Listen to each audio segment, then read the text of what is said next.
Hey everyone, welcome to this week's Identifiles video. Today's episode, we will be talking about the decoders of IdentityV. All of the decoders excel at finishing ciphers much faster than most of the other survivors in IdentityV, so their role in overall performance is crucial to understanding their true worth and potential in matches. Before we really get into this, did you know that 44% of my viewers are subscribed to this channel? I know this is a statistic that you've probably seen countless times by now, but it's very important and very useful, so I would appreciate if you could go down and click or tap the subscribe button. I post 5 videos a week and stream every Friday, and you do not want to miss it. If you find yourself enjoying this video, you should check out my other Identifiles videos. I've gone over the rescuers and all of the assist characters, and I will have a playlist linked in the description to watch them. With that all out of the way, let's figure out what makes IdentityV's decoders so important. When you talk, you can't help but talk. When you knock, you just never knock. Lawyer, in my opinion, is easily one of the best characters in the entire game. I know many people will probably disagree, but he just feels like he has everything. First off, he has a map he can use to show the auras of ciphers, teammates, and even the hunter. He also has an additional 2 seconds of speed boost when he gets hit due to veteran. And the thing that makes him possibly the best beginner-friendly survivor is the fact that he cannot be terror shocked at all. These are all great, but getting into the meat and potatoes of his kit shows how strong he can really be. First off, his take notes ability gives him 3 different speed boosts that grow over time. As he decodes, he increases his decoding speed up to 15%. As he moves around, he increases his movement speed up to 3.5%, and as he vaults new objects, he also gets a vaulting speed boost. Overall, Laurio's kit doesn't immediately make him an OP character, but they 100% make him a strong one. He's able to fulfill nearly every role and still be decent at decoding. While he's not the strongest decoder in the game, he is easily one of the best characters in the game. Explorer is also a relatively decent beginner character due to his ability to shrink himself down incredibly small using his book. Kurt has some buffs and debuffs, some more interesting than others. Firstly, his trail goes away faster, helping him with escaping chase, and he also makes no alerts when vaulting. He also can get a speed boost after not moving, but if you ask me, this isn't all that great since it takes a very long 6 seconds for this to activate in the first place. And lastly, he gets both increased calibration checks and more difficult checks, though through the persona web this isn't really a big issue. Explorer's main part of his kit is his book. As I mentioned earlier, he can use this to shrink down, which gives him a pretty great amount of stealth if you use it right. But the true use of this book is to find buried pages. While Explorer is small, he can dig these pages up, getting a maximum of 50% decoding progress per page. If he uses a page while on a cipher, the cipher will get however much decoding progress he has instantly. Overall, Decoder gets the job done. He doesn't have quite the same use as other decoders, his main moments to shine primarily being endgame, but for his niche as a decoder, he's not horrible.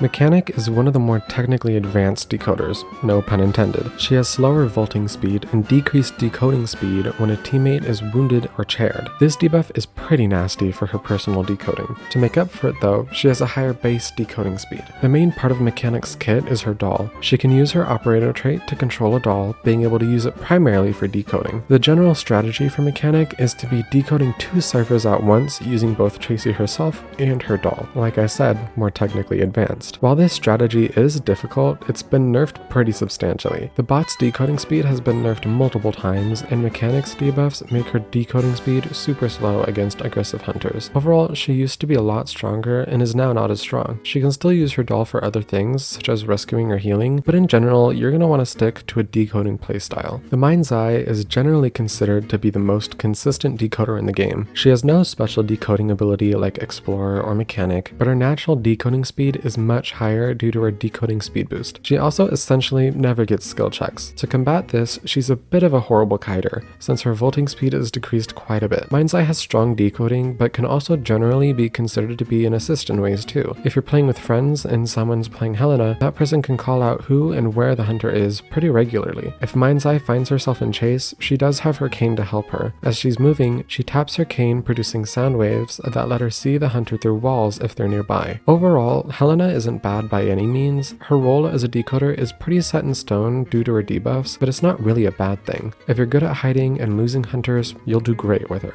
Prisoner is a doozy. Being real, before we start, I always ban him in ranked without hesitation. Firstly, Prisoner's entire kit, including his buffs, are all tied to his circuit control trait. This ability lets him connect 2 ciphers, or the doors in endgame, to send progress between them. There's a lot of complexities to how this works, but the short short explanation is this. Connected ciphers will always send a flat amount of progress, but this can be increased at will. Ciphers that are further away end up losing progress. Prisoner's decoding is strong, annoying, and just obnoxious if you're playing Hunter. He also gets an additional decoding speed boost while decoding a cipher with a connection. Prisoner also has a stun in his kit. While this honestly just shouldn't be used for saving due to how short the stun is, it can still be strong in chases while kiting to prolong your containing, wasting the hunter's time more while your team gets ciphers done or heals. Overall, Prisoner is strong. While I wouldn't regard him personally as the strongest decoder in the game, he's still one of the best, and very annoying to go against. Composer's kit is super straightforward. There's no complexities because it's one singular gameplay mechanic spread through his entire kit. Composer's decoding is also completely different and unique to any other decoder in the game, since instead of the usual calibration mechanic, Composer instead plays a full-on rhythm game. Through this rhythm mechanic, Composer gets a stacking decoding speed boost. Composer also gets an escape ability. Using his tuning fork, he can give himself a pretty good speed boost overall. He can get a total of 6 short bursts of speed during this ability's duration, and it works completely same as to how his decoding rhythm game works. Composer is generally strong, but also fun to play. His uniqueness makes his gameplay a nice breath of fresh air without being overcomplicated or insanely difficult.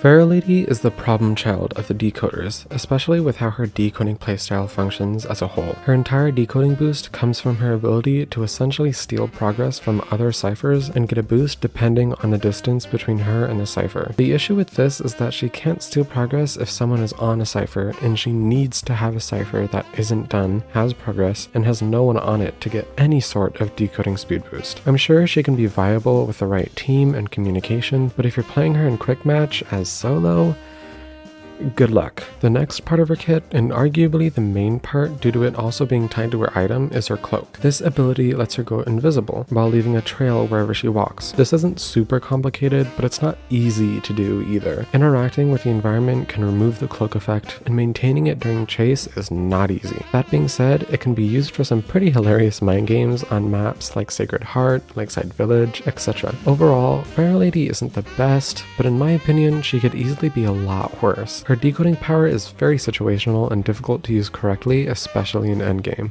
but her ability to go invisible and mind game makes her really fun once you get used to her kit. Thanks so much for watching this video. I hope you learned something from it, and maybe even figured out who you want to try out to be your next decoder main. I really enjoy making these more informational type videos and plan on doing the containers next. That will for sure be a multi-part series though, so stay tuned. Also, if you're still here, I would appreciate if you could subscribe. Our current goal is to reach 1,000 subscribers before October, and if everyone watching this video could subscribe, we could easily get there. Again, thanks for watching, love you all, and I will see you in the next